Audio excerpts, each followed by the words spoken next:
무분별한 원정주의 안 된다. 제가 참 좋아한 축구 선수, 저한테는 뭐 은퇴를 했어도 여전히 축구 선수죠. 차범근. 그리고 나이도 벌써 71세군요. 근데 이 사람이 갑자기 말이죠. 조국이하고 정경심이 항소심에 탄원서를 냈다고 그래요. 뭐 나름 소신 있게 한 것 같습니다. 근데 좀 제대로 좀 알고는 하지. 좀 제대로 알고는 하지. 이 차범근의 이 탄원서 내용을 쭉 보면, 또 차범근이 설명한 걸 보면 정확한 팩트도 모르면서 그냥 불쌍하다는 이른바 온정주의에 푹 빠져가지고서 탄원서를 써준 거예요. 예. 이런 온정주의, 무분별한 온정주의는 안 된다. 는 게 제 생각입니다. 한번 잠깐 살펴보겠습니다. 조국이하고 정경심의 항소심 선고가 다음 달 8일에 열리게 되어 있습니다. 그러니까 이제 판결을 앞두고 그 재판부한테 탄원서들을 막 쓰는 거예요. 그 조국이가 열심히 뭐 누구한테 써달라고 그러고 해서 했겠죠. 근데 이제 차범근 등이 이제 이 탄원서를 제출을 했는데, 동시에 조국이하고 정경심이는 절대 온정주의에 빠져서 대충 해서는 안 된다. 더 엄격하게 처벌해야 한다는 시민단체의 탄원서도 같이 올라가 있어요. 자, 차범근은 탄원서에서 저는 조국 전 장관 가족들과는 인연이 없다. 뭐 저 이 말 믿습니다. 차범근은 정직한 사람이라고 저는 생각했기 때문에 관계가 있는데도 없다고 할 사람은 아니죠. 관계가 없다. 그래 놓고 이제 탄원서를 이제 내용을 설명하는데, 조국의 두 아이들은 모든 것을 내려놓았습니다. 그 용기와 반성을 깊이 헤아려 주시길 간곡히 부탁드립니다. 이렇게 썼어요. 자, 우선 두 아이들이 모든 걸 내려놨어요? 이것들이 내려놓는데 얼마나 깨작깨작거리고 깐족깐족거리고 간보고 그 짓들을 했습니까? 정말 우리 국민들 불안하게 만들었죠. 여러분, 그걸 무슨 용기와 반성이라고 얘기합니까? 이렇게 내려놔야 형을 조금 받을 것 같다고 하는, 그 제가 감옥 살 때 늘 보던 아주 간교하고 교활한, 그리고 잔머리 돌리는 그런 도둑들과 같은 수준의 행태를 저는 조국의 두 아이들이 보였다고 저는 생각합니다. 이런 걸 용기와 반성이라고 미화시켜주면 안 돼요. 그리고 벌써 5년이 넘는 시간이 지났습니다. 그동안 조국 가족이 받은 고통과 그들이 감수한 징벌은 이렇게 돼 있는데, 벌써 5년이 지났는데도 조국이는 아직도 감옥에 안 들어가고 있어요.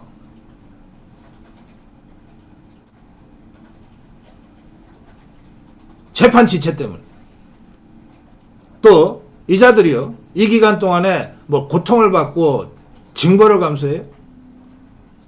출판 기념회 책 내가지고서 조국이가 혼자 다니다가 조민이 같이 데리고 다니면서 전국 순회 출판 기념회를 하고, 그 와중에 정경심이는 후원금, 영치금 기록 달성하고,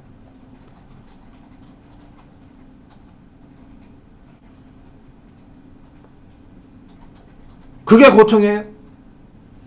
그게 그들이 징벌을 감수한 방식이에요? 아직 2심도 안 끝났어요. 5년이나 지났는데.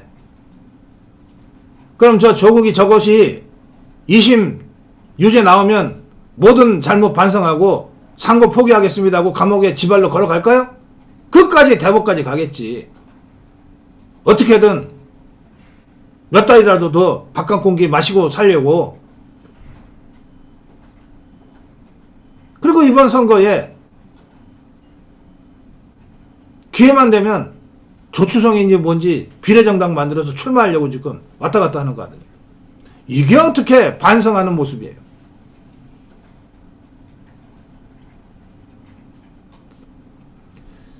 이 차범근은 정직한 사람이니까, 제가 아는 차범근은 정직한 사람이니까 아마 그냥 느끼는 대로 쓴 것 같아요.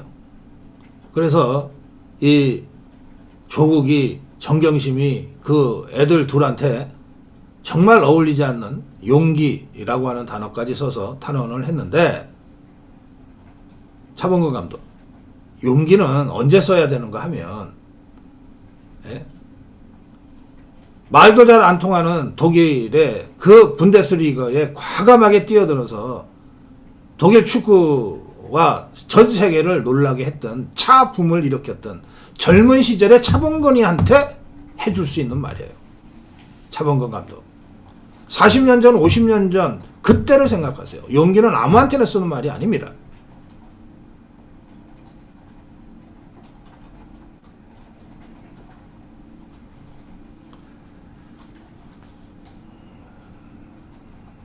차범근 측에 따르면 뭐 누군가 또 옆에서 설명을 한 모양이에요.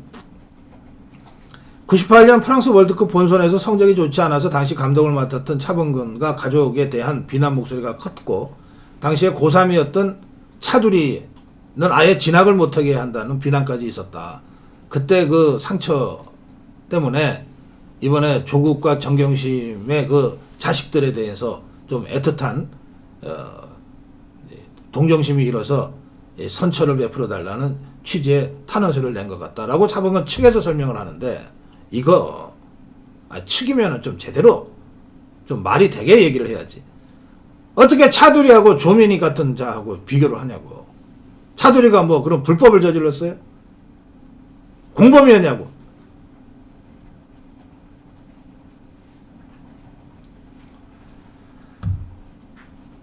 그리고 애들이 불쌍해서 했다면 애들 탄원을 해야지 왜 그 부모를 탄원하냐고. 지금 이 탄원서는 조국이하고 정경심이 탄원서 아니에요.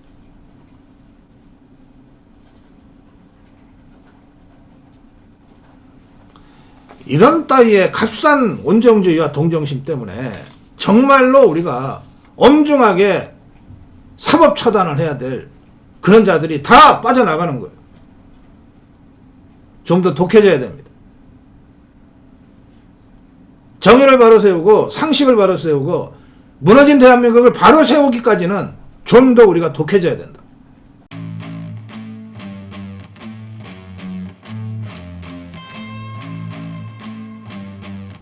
586 심판구도를 가시화시켜야 한다.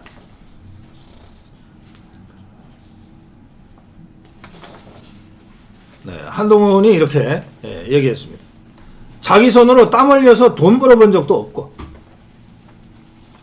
오직 운동권 경력 하나로 수십 년 기득권을 차지하면서 정치권을 장악해온 사람들이 민생경제를 말할 자격이 있는가 하면서 윤희숙과 임종석을 딱 대비시켰어요. 윤희숙과 임종석, 중구 성동갑 지역에서 맞대결이 예상되는 상황입니다. 또 태영호, 아까 제가 전해드렸는데 이 태영호는 구로을 출마를 선언했어요. 구로을. 여기는 제가 아까 이인영 잡으러 갔다고 그랬는데 그건 제가 잠깐 착각한 거고요. 이 구로을 지역에는 윤건영이가 있습니다. 문재인의 복심, 문재인보다도 더 문재인스럽다고 하는 윤건영이가 버티고 있습니다. 그래서 태영호는 윤건영이를 잡으러 구로을 출마를 선언했습니다. 또 이인영이 잡을 사람은 따로 있네요. 이인영이는 구로갑인데 이인영을 잡으러 가는 사람은 누구냐면 호준석. 지난주에 저희 방송에 나와서 인사드린 바 있습니다. 호준석이 이인영을 잡으러 갔어요.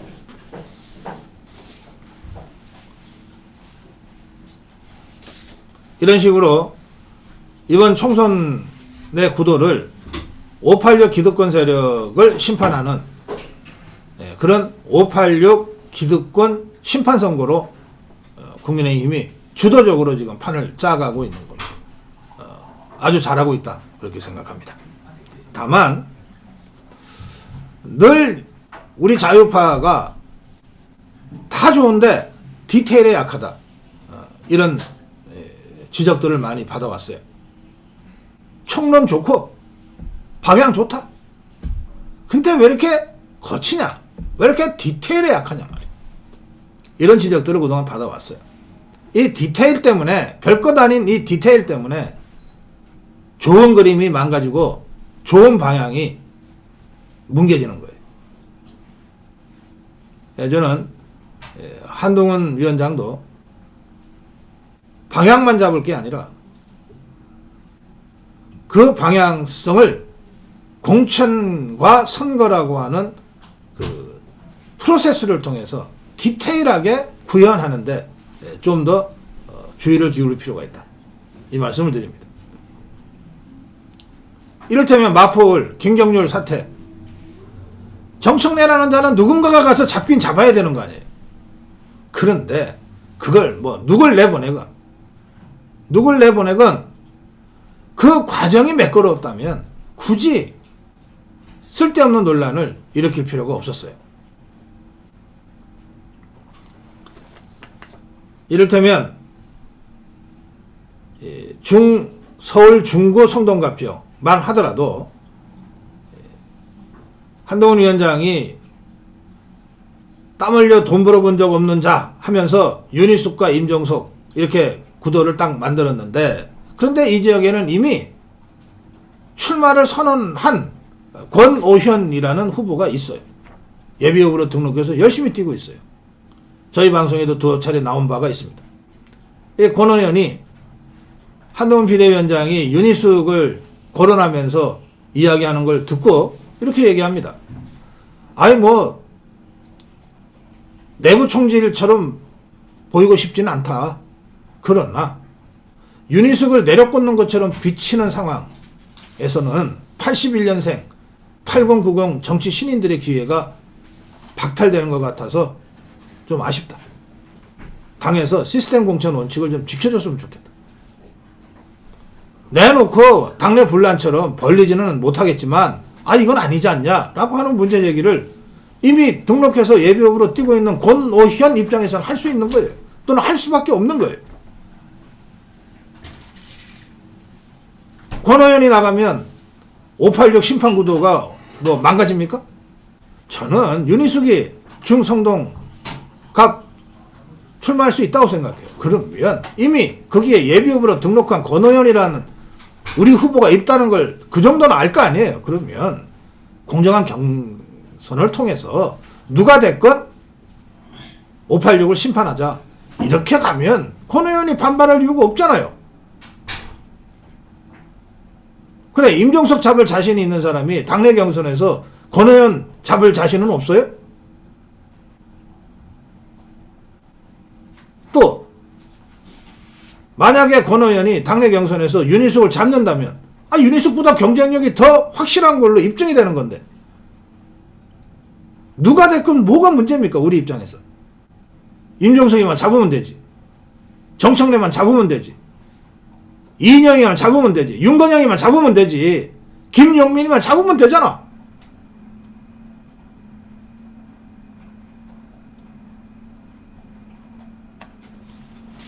이미 마포울에서 좋은 의도가 사소한 디테일 때문에 훼손되고 쓸데없이 분란을 일으켰던 경험을 우리가 다 갖고 있잖아요. 좀 더 디테일에 세심한 주의가 필요하다. 이 점 제가 강조합니다.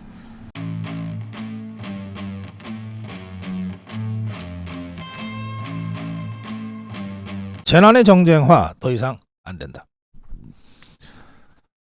세월호 이 참사 관련해서 무려 9차례나 각종 뭐 조사, 특위 뭐 이런 것들이 있었습니다.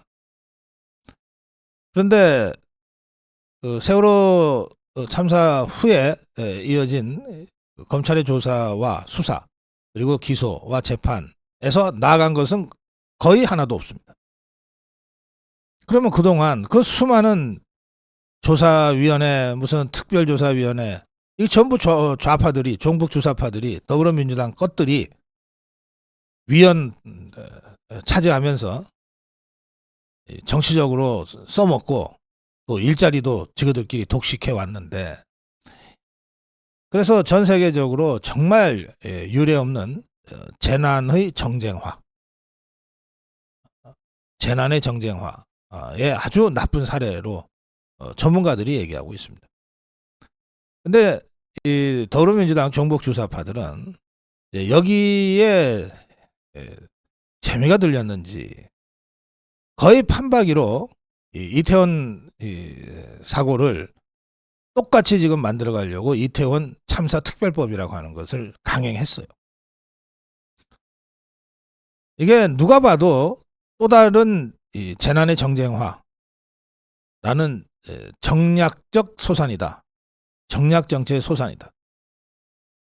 라고 볼 수밖에 없었기 때문에 한덕수 국무총리가 국무회의에서 재의 요구를 의결했습니다.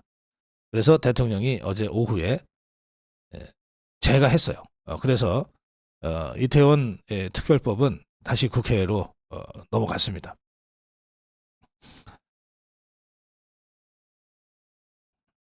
한덕수 총리는 재의 요구를 의결하면서 이렇게 주장했습니다.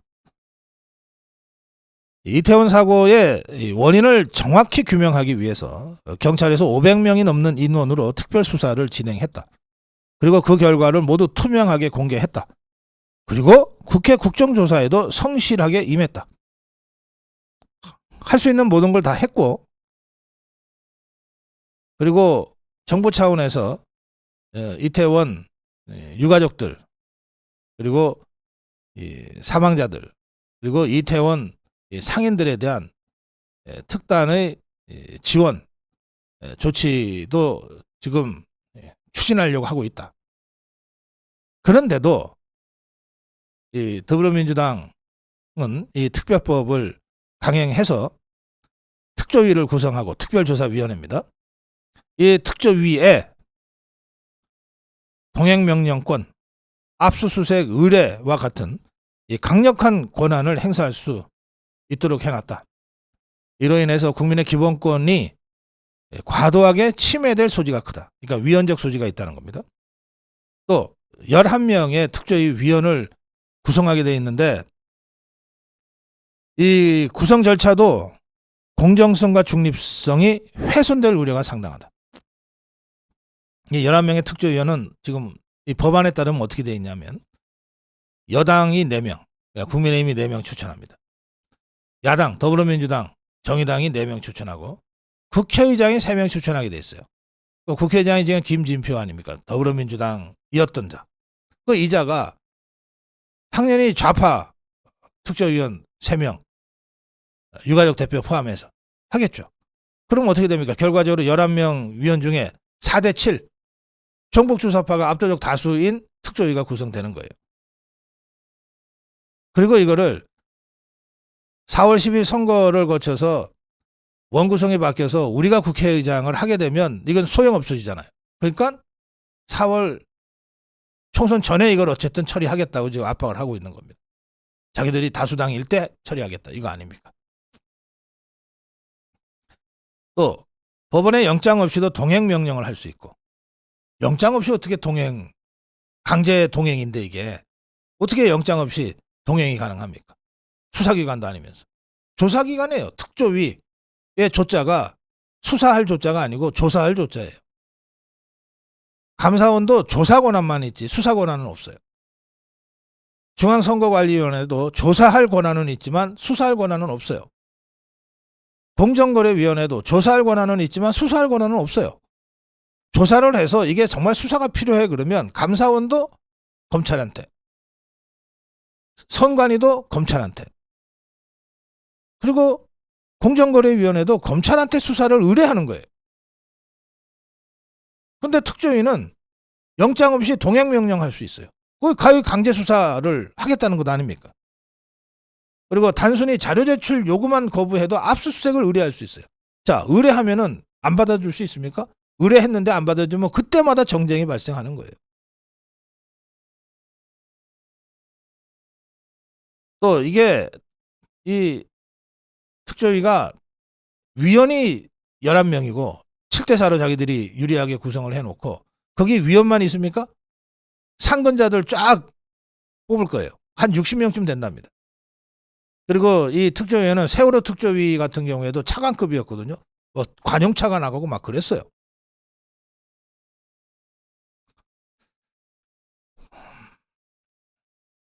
국회 예산정책처는 이 특조위가 2년간 활동할 것을 예상하고 전제하고 계산을 해보니까 인건비만 96억이 나가게 돼 있다는 거예요. 인건비만. 이 완전히 저 전국주사파 일거리 만들어주는 것 아닙니까? 일자리 만들어주는 것 아니에요. 세월호처럼.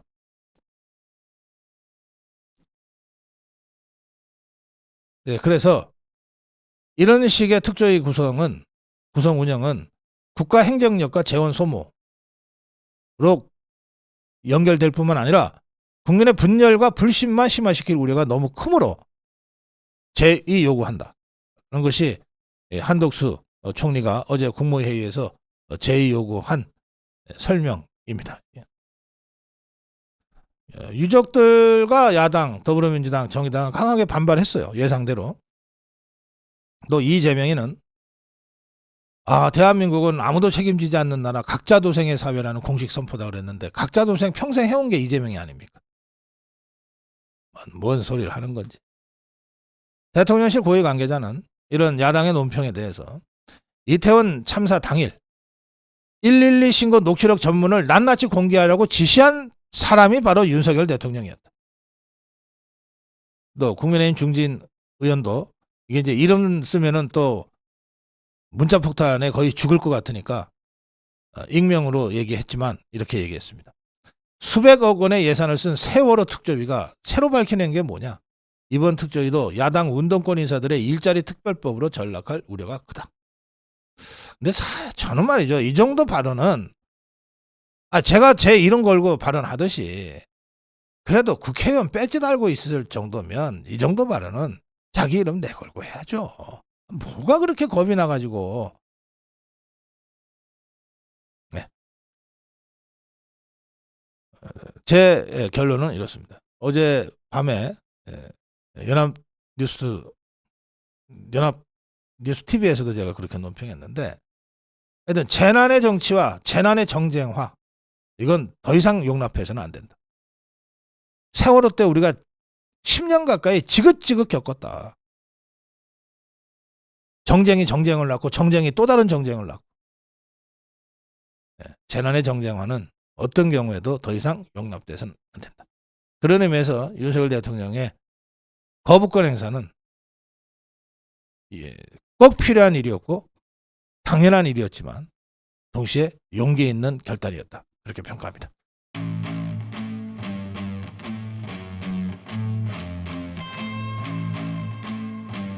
주사파 전쟁광들의 평화. 이은미양이라는 자가 국회 토론회를 주최했어요. 아마 장소만 빌려준 것 같은데 통상 국회의원 이름이 아니면 이 토론회를 할 수 있는 공간을 빌릴 수가 없어요. 그런데 아무리 바빠도 일단 자기 이름으로 토론회를 하기 위해서 국회 시설을 빌리면 그 토론회에 참석을 합니다. 정 바쁘면 짧게 인사말만 하고 빠진다든지 하는데 윤미향이가 주최한 국회 토론회는 윤미향이 이름으로 이 공간을 빌리긴 했는데 윤미향이가 참석했는지 어떤지는 불투명해요. 이 관련 기사에서는 전부 윤미향 의원실로만 나오기 때문에 윤미향이가 직접 참석했다면 윤미향 의원은 이러고 나올 텐데 그래서 이 기사로 추정컨대 윤미향이는 코빼기도 보이지 않고 그냥 장소만 빌려준 것 같아요. 자, 그건 그거고 이 자리에서 이제 여러 사람이 모여서 주장들을 했는데 자, 어떤 주장들이 나왔는지 우선 주장만 쭉 소개해 드리겠습니다. 통일전쟁으로, 이 통일전쟁은 북한에서 쓰는 용어입니다. 통일전쟁으로 평화가 만들어진다면 수용해야 한다. 북한이 통일을 내세우고 전쟁을 한다면 우리는 그 전쟁을 받아들여야 한다 이거예요. 북한의 전쟁은 정의의 전쟁이다. 북이 하는 전쟁은 정의의 전쟁이라 이겁니다. 북이 전쟁으로라도 통일을 하려고 결심한 이상 우리도 그 방향에 맞춰야 한다. 이게 대한민국 국회에서 나온 발언들입니다. 최후의 방법이긴 하지만 어쩔 수 없이 전쟁이 일어난다면 통일 전쟁이 일어나 그 전쟁으로 결과의 평화가 만들어질 수 있다면 그 전쟁관도 수용해야 한다. 저는 조선반도에서 분단된 한반도에서의 평화관은 바로 이런 평화관이어야 한다는 소신을 갖고 있다.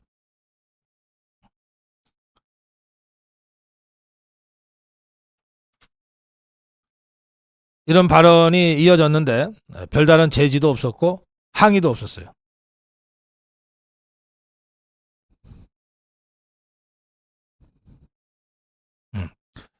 이게 지난 24일 국회의원회관 회의실에서 있었던 남북관계 근본 변화와 한반도 위기 이해라고 하는 토론의 자리였고 이 자리에 윤미향이도 참석을 했군요. 인사말 하는 사진이 있는 걸로 보니까. 예. 자, 또 이 자리에 참석한 또 다른 사람은 한반도 전쟁 위기는 실제한다. 전쟁 위기가 있다는 거예요.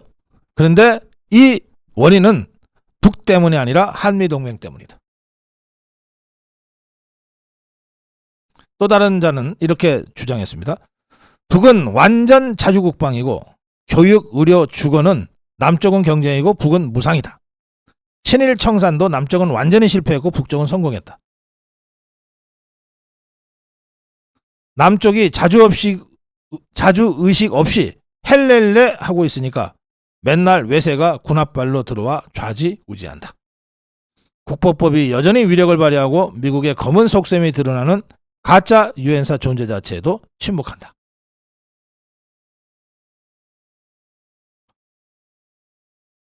윤석열 정부를 짐승 같은 정치 세력으로 지칭했던 자는 이렇게 주장했습니다. 일단 4월 10일 선거 잘해서 200석 이상 확실히 만들고 그리고 금년 말에는 윤석열 정권을 몰아내자.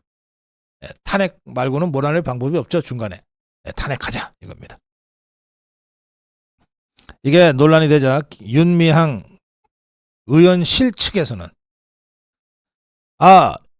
이 사람들의 발언은 개인 의견일 뿐이다. 그런데 자, 이 중에서 통일전쟁 북이 전쟁을 통해서라도 통일을 결심한 이상 우리도 북한의 그 방향에 맞춰야 한다. 이런 이적 발언, 여적 발언을 한 자가 김광수라는 자입니다. 사단법인 북한평화통일센터 하나의 이사장을 지내고 있는 자인데 제가 이름을 처음 듣습니다. 처음 듣는 거니까 듣도 보도 못한 사람이죠. 듣보. 예. 어쨌든 이 자가 논란이 되자 두 가지 얘기를 했어요. 뭐라 그랬냐면 내재적 접근, 학자로서 내재적 접근을 통해서 이론 전개를 시도한 것이다. 그러면서 주어와 수어 사이의 맥락이 약간 제가 흐릿하게 이야기했을 수도 있는데 이랬습니다. 자, 이 자의 주장은 한마디로 얘기하면 자기는 학자고 학자로서의 의견을 내재적 접근이라는 방식을 통해서 표현했을 뿐이다. 그런데 표현 과정에서 주어와 수어 사이에 약간의 흐릿한 부분이 있었다. 이렇게 돼 있습니다. 이 자가. 제가 이 자의 프로필을 찾아봤는데 어느 대학을 나왔는지 학자라고 하면 우리가 통상 학자라고 하면 석사 논문 석사 졸업자를 학자라고 하지는 않습니다. 그건 이제 학자가 되기 위한 과정에 있는 사람이죠. 훈련생이죠. 학자라고 하는 말을 이렇게 공개적으로 당당히 쓸 때는 최소한 박사 학위 정도는 딴 사람들 그리고 학술지에 그래도 학술 논문 몇 편은 게재한 사람을 우리가 학자라고 보통 얘기합니다. 근데 이 자가 어느 대학에서 어느 전공의 박사를 땄는지는 여기 이 기사에서는 제가 찾을 수가 없어요. 혹시 있습니까? 어디 있어요? 한번 불러주세요. 경남대학교 대학원, 경남대학교 대학원 졸업 정치학 박사요. 그래요. 자, 뭐 박사를 딴 학자라고 합시다. 뭐 대학마다 다 박사학위를 주는 수준이 다 다르니까. 예. 정치학을 했다 그러네요. 저는 우리나라에서는 말할 것도 없고 전 세계적으로도 정치학 분야에 있어서는 가장 높은 평가를 받고 있는, 또 엄격하기로 소문난 고려대학교에서 정치학 박사를 학위를 받았습니다.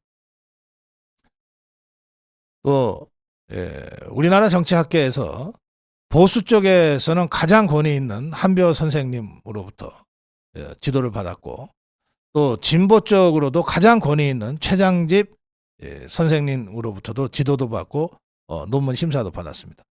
두 분 다 엄격하기가 이루 말할 수가 없어요. 그래서 제가 10년 만에 간신히 박사 학위를 받았는데, 그리고 나서도 저는 지금껏 제가 학자입니다라고 어디 나가서 얘기해 본 적이 없습니다. 제 스스로 실력을 알기 때문에 그래요. 제가 학자라고 감히 얘기할 정도로 학문의 깊이가 있지도 않고, 또 학술적 업적도 변변한 것이 없기 때문에 제 스스로 평론가라고 그러지 학자라고 그러고 다닌 적이 아직까지 없습니다. 자, 그런데 뭐 다른 거 다 떠나서 뭐 제가 다른 대학교의 박사 학위가 어떻다 저떻다 이렇게 평가할 그런 주제도 못 되니까 제가 학위에 대해서는 더 이상 말씀드리지 않겠습니다만, 무엇을 전공하건 적어도 학자 또는 학문에 종사하는 자들은 주어와 수어는 정확하게 합니다.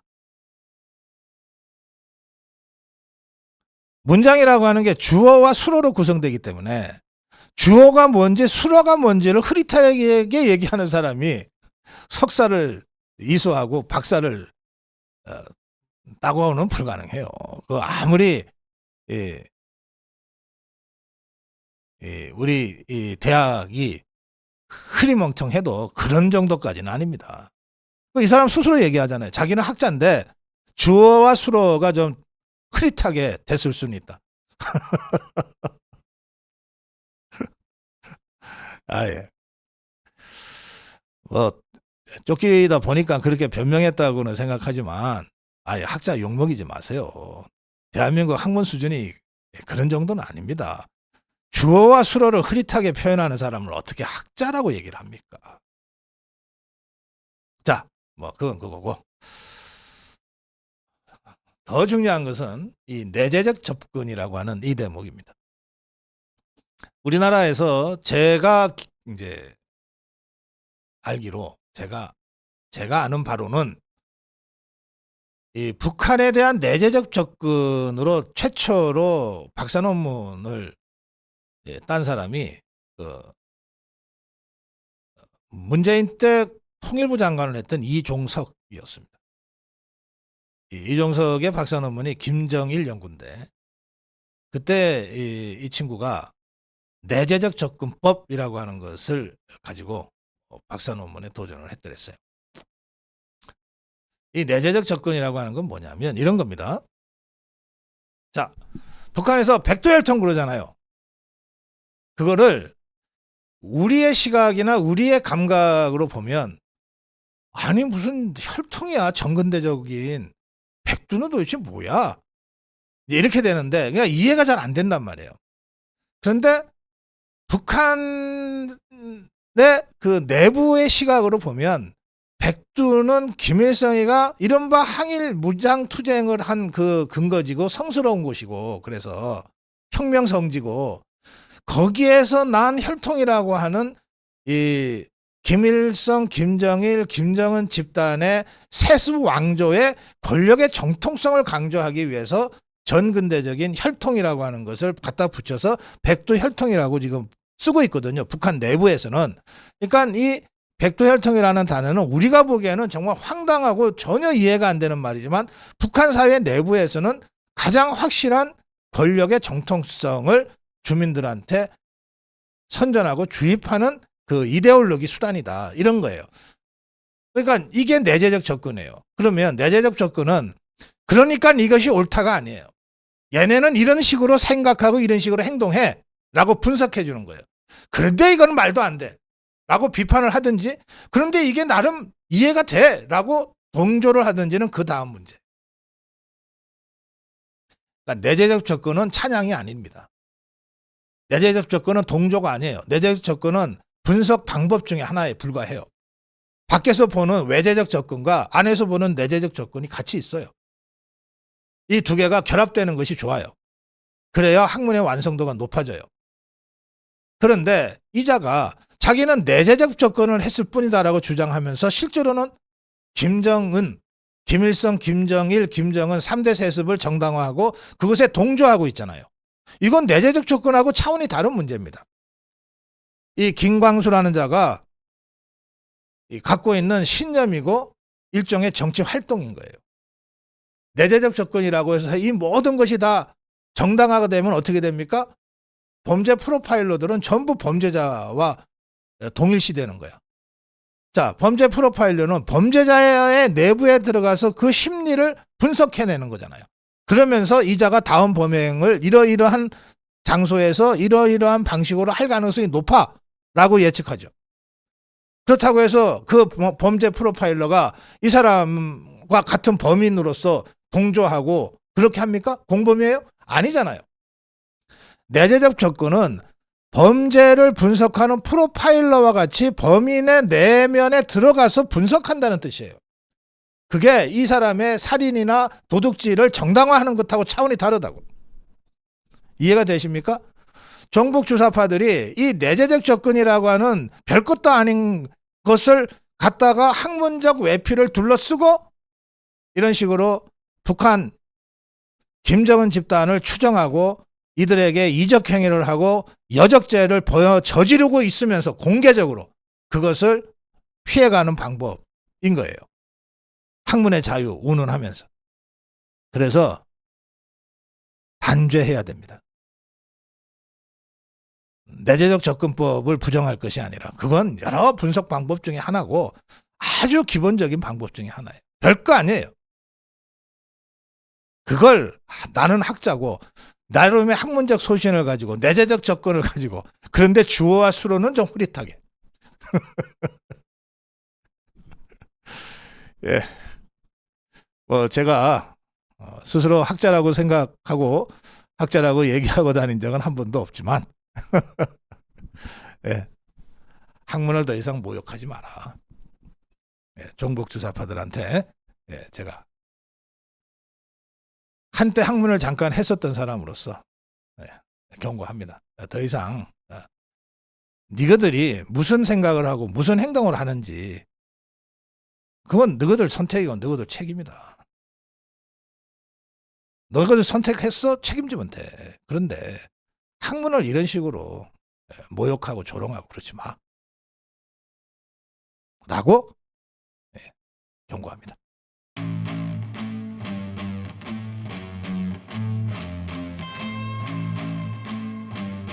국가기관이 대놓고 선거운동을 한 문정권입니다. 한국국방연구원이라고 있습니다. 국방부 산하에 있는 싱크탱크예요. 국방부 산하에 있는 싱크탱크 한국국방연구원. 그러니까 국가기관이죠.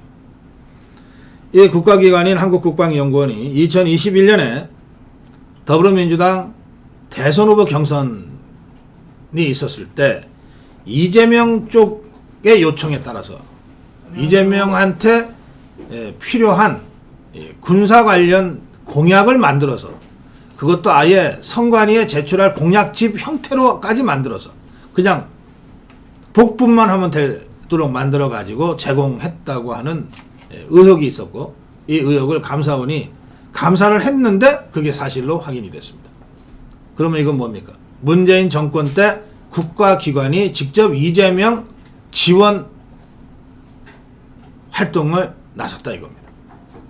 그것도 어느 영역보다도 보안이 철저하게 지켜져야 되고 그야말로 중립의 중립을 지켜야만 될 국방부 산하기관에서 그런 일이 벌어졌다는 겁니다. 매우 심각한 중대범죄가 감사원 감사에 의해서 확인됐다고 생각합니다. 감사원은 이재명이를 돕는 과정에서 이 국방연구원의 임직원들이 국방 관련 비밀 자료를 무단으로 활용 유출했을 가능성이 있다고 보고 수사를 위한 참고 자료를 검찰에 넘겼습니다. 수사해야 된다고 검찰에 넘긴 겁니다. 그런데 이재명이의 대선 경선 과정에 도움을 주기 위해서라고 하면 선거법 위반이 먼저 떠오를 텐데 선거법 위반 혐의는 감사원이 적시하지 않고 국방 관련 비밀자료 무단 활용 유출 가능성에 대한 수사를 의뢰했어. 왜 그럴까요? 공소시효가 지나서 그렇습니다. 선거법 관련은 6개월, 선거 끝나고 6개월 후까지만 이게 공소시효가 작동됩니다. 그 후에는 범죄를 알아도 기소하기가 어려워요. 그러니까 이게 대통령 선거와 관련된 거니까 대통령 선거 또는 경선이 끝나고 나서 6개월 안에 뭔가 기소가 돼야 되는데 그걸 넘어서 비로소 지금 확인이 됐으니까 이것은 범죄가 벌어졌지만 기소는 법적으로 불가능한 사안이라서 선거법 관련은 거론하지 않은 것입니다. 국방연구원의 원장은 누구냐? 김윤태라는 자인데 이 자가 2021년 3월입니다.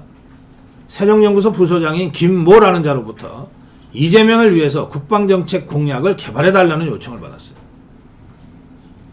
이 김모라는 자는 국방연구원의 상급기관인 국방부에서 기획조정실장 역임하고 이재명 캠프에 들어가서 국방정책위원회 부위원장으로 임명됐던 자입니다. 그러니까 김윤태라는 자 원장하고 이리저리 아마 잘 알던 사이였을 거예요. 그러니까 가서 이재명 돕기 위해서 공약 좀 개발해 달라고 했겠죠. 이렇게 김모라는 자로부터 공약 개발 요청을 받은 김윤태는 자기 연구원의 원장으로 자기 밑에 있던 책임연구위원 A 그리고 책임연구위원 B 센터장 C 실장 D 등을 동원해서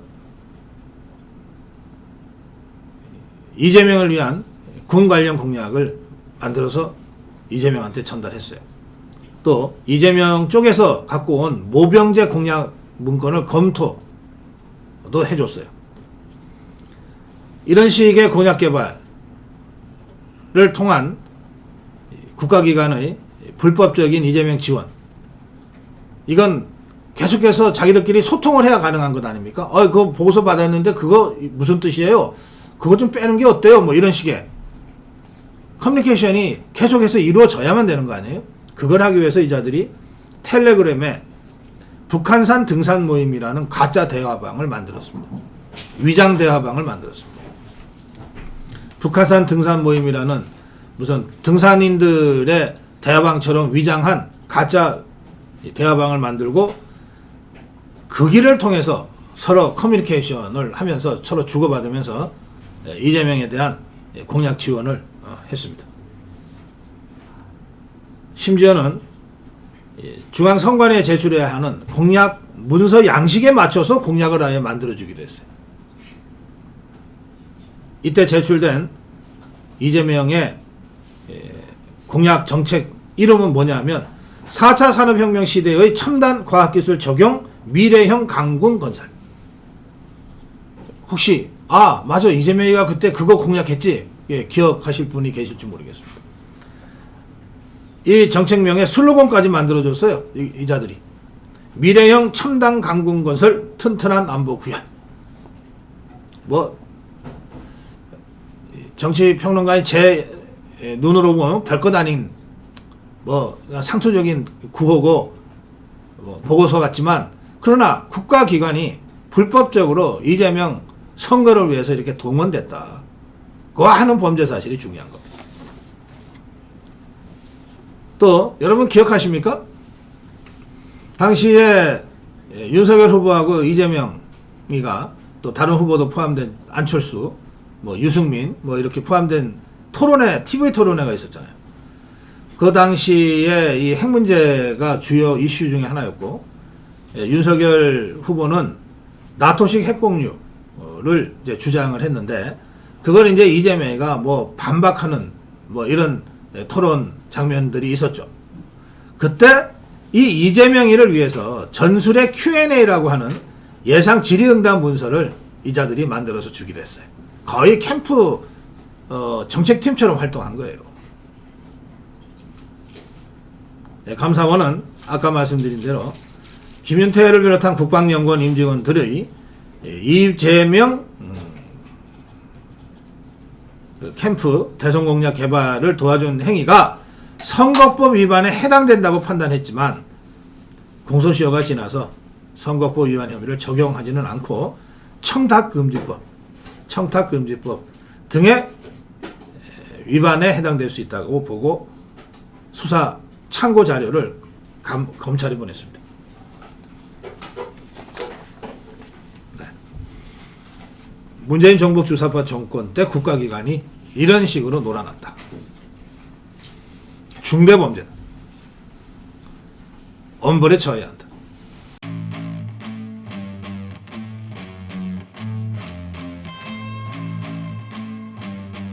권력 쫓는 이재명, 그 고리를 한번 끊어보겠다. 예, 어제 원희룡이 인천 계양을에 공천을 신청했습니다. 예, 그러면서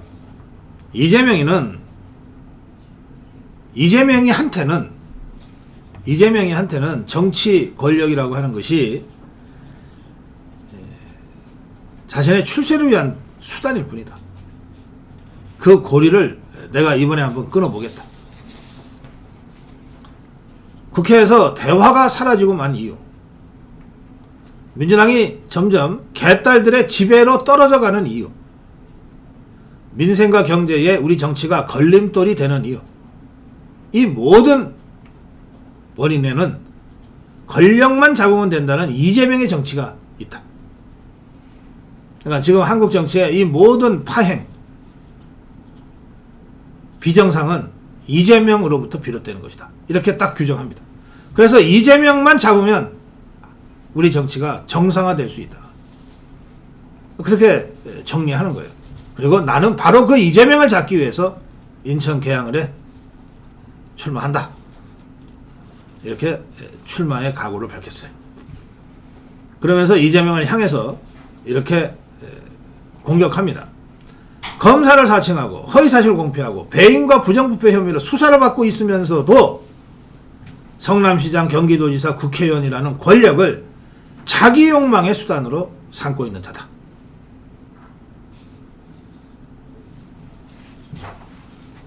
네. 이재명이가 진짜 도망가고 싶어 할 것 같습니다.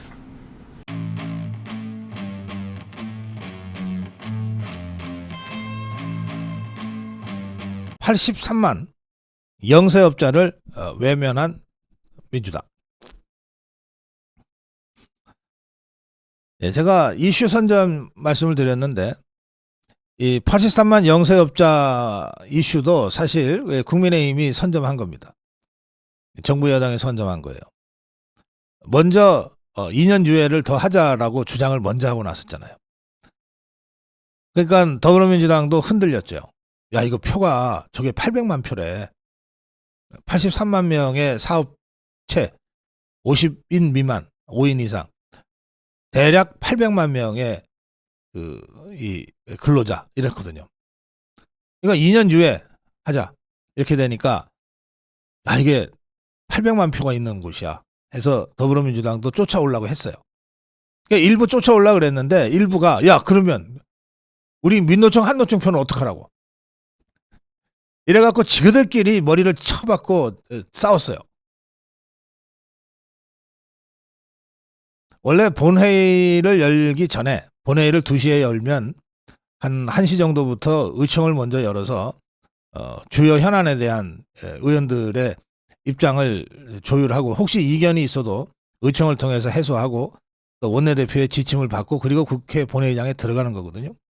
근데 이것들이 이 2년 이후에 이 정부 여당의 강력한 그 이슈 드라이브에 말려가지고 2년 유예를 받는 대신에 아주 옹색하게 그러면 산안청, 산업안정청이라고 하는 거를 그러면 신설한다고 약속해라. 그래서 밀고 당기고 하다가 그래 좋다. 그러면 2년 유예하고 산안청도 2년 후에 신설하는 걸로 하자. 이렇게 이제 결론이 났어요. 그리고 나서 의총을 열어가지고 이런 방침을 설명하고 그러니까 2년 유예에 찬성표를 던져라 라고 하러 갔다가 더불어민주당 원내 지도부가 완전히 박살이 나버렸어요. 갑론을박이 벌어진 끝에 그 절충안을 거부하기로 한 거예요. 그러면서 중대재해법 2년 유예는 없었던 얘기로 돼버렸어요.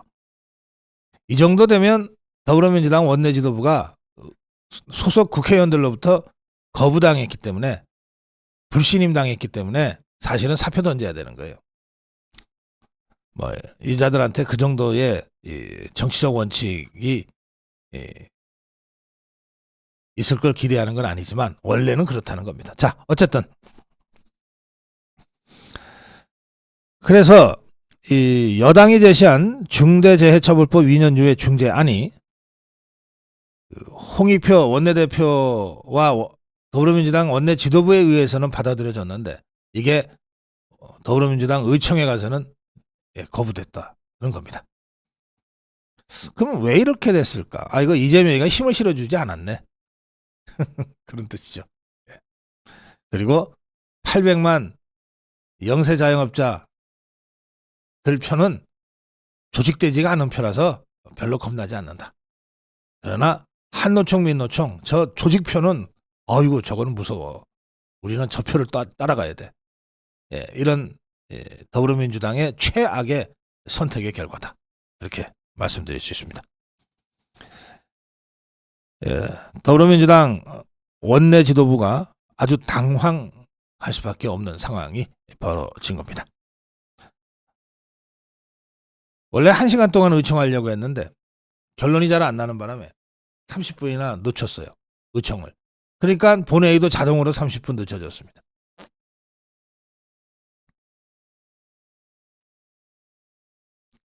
원래 이 사안은 더불어민주당 의총이 중재안 마련까지 포함해서 원내 지도부에게 위임한 사안이에요. 그러니까 홍익표가 이거를 굳이 의총에다가 다시 의견을 물어볼 이유도 없었던 거예요. 그런데 이 자가 뭐 자기 지분이 있는 자도 아니고 자기 세력이 있는 자도 아니니까 이재명이 눈치 보랴, 배지들 눈치 보랴, 정책의총에 가져가지 않아도 될 사안을 가지고 갔다가 박살나버린 거예요.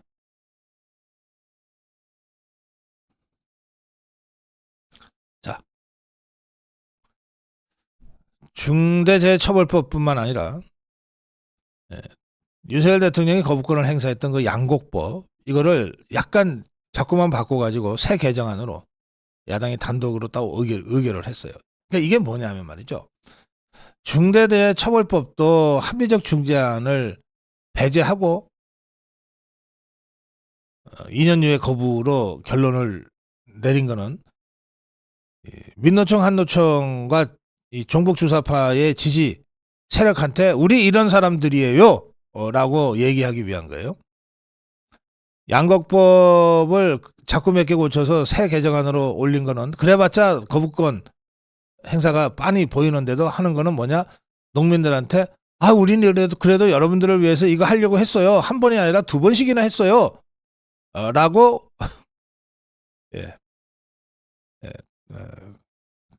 읍소하기 위해서입니다. 표구걸하는 입법이에요. 그러니까 입법 자체가 중요한 게 아닙니다. 이 종북주사파들한테는. 중대재해처벌법이건 양곡법이건 이 법이 입법이 돼서 실제로 이것이 실행될 경우에 우리 사회와 정치에 미치는 영향이 어떠할 것인지에 대해서는 아무 관심 없어요. 오로지 자기들이 관리해야 될 표밭, 이 표밭에 자기들이 당신들이 원하는 걸 우리는 이렇게 열심히 하려고 했어요. 그런데 저 나쁜 윤석열 정부 때문에 우리가 못하고 있는 거예요. 라고 호소할 수 있으면 끝나는 것이다. 그래서 선거에 이기면 그만이다. 지금 더불어민주당은 정상적인 입법부 헌법기관이라고 볼 수 없어요. 그래서 해석이 잘 안 되는 거예요. 국회의원이 어떻게 저럴 수가? 정상적이지 않다, 이 자들이.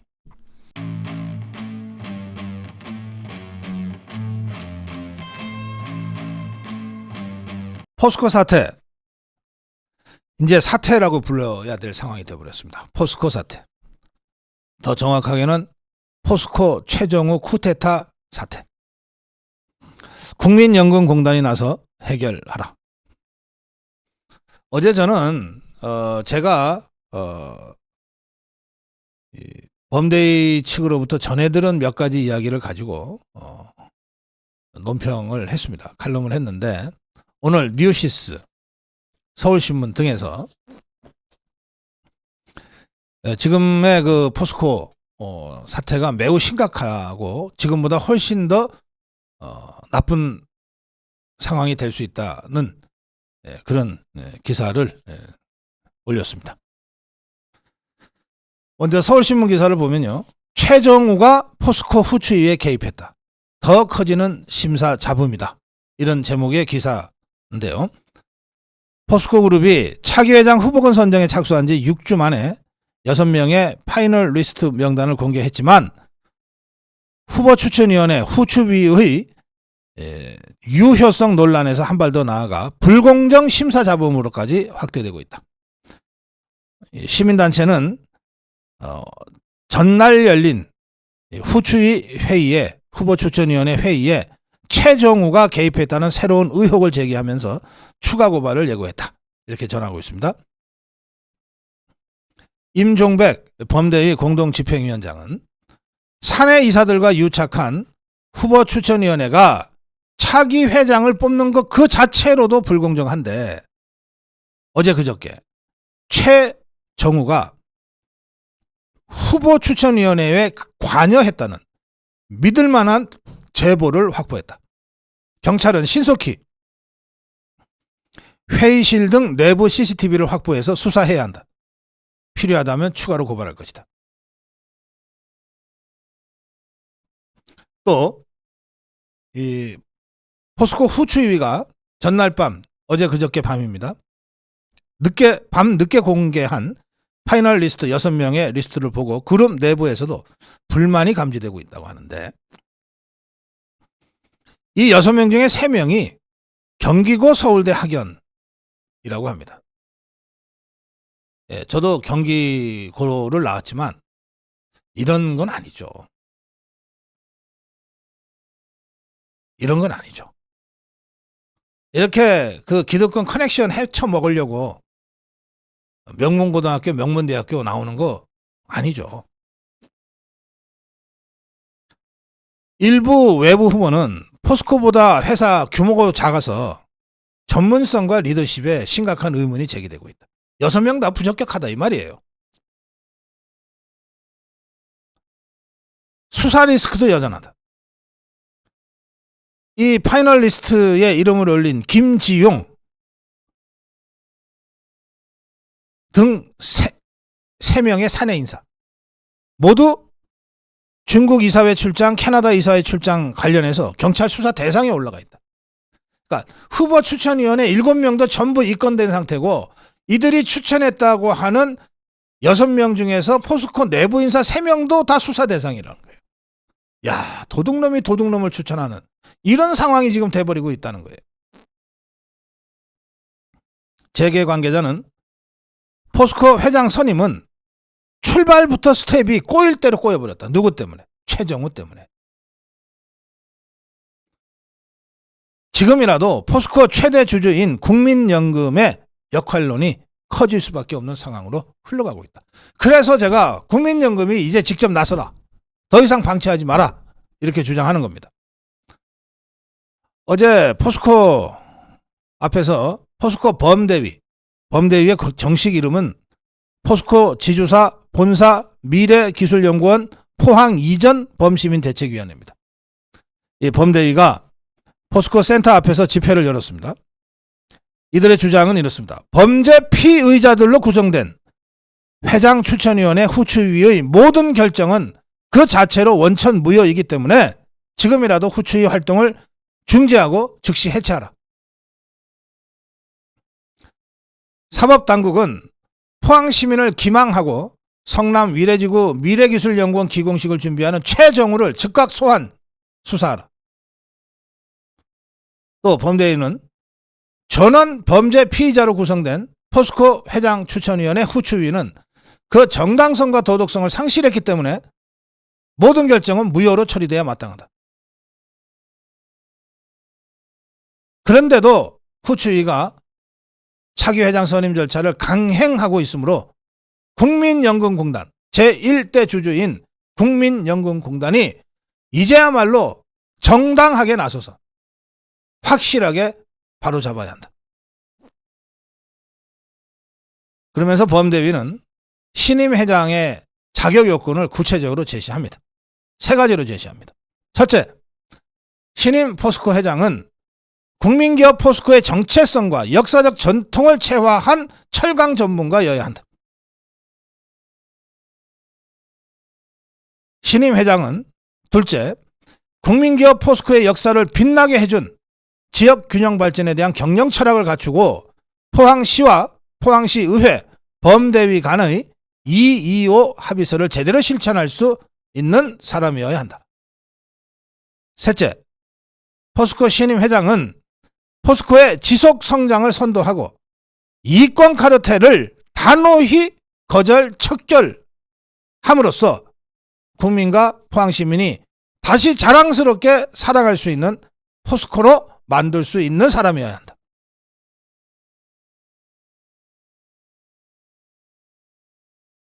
그러면서 범대위는 이렇게 촉구합니다.